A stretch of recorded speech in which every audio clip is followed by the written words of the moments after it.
Cooperativa Agricola Volpago offre carne fresca di prima qualità. Ci trovi a Volpago del Montello, Pieve del Grappa, Tre Baseleghe e presso lo spaccio del contadino a Dolo e Massanzago. Bentrovati al meteo.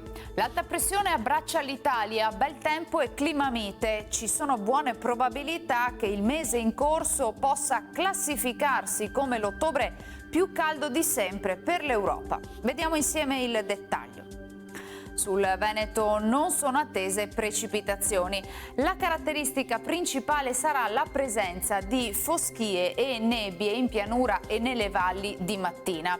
Più sole poi con il passare delle ore e nuove riduzioni della visibilità in formazione di sera.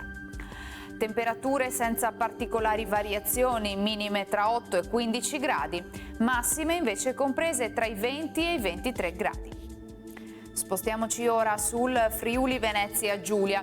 Cielo qui in prevalenza sereno su pianura e costa, poco nuvoloso invece sulla zona montana, foschie o banchi di nebbia nelle ore notturne. Temperature minime sui 12-15 gradi, massime intorno ai 21-23 gradi. Infine diamo uno sguardo alla situazione del Trentino Alto Adige, dove sarà per lo più soleggiato con locali nubi basse nelle ore più fredde.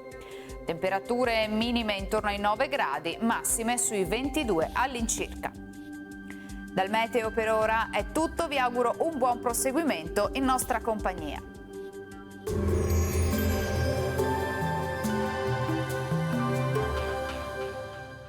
Cooperativa Agricola Volpago offre carne fresca di prima qualità. Ci trovi a Volpago del Montello, Pieve del Grappa, Tre Baseleghe e presso lo spaccio del contadino a Dolo e Massanzago.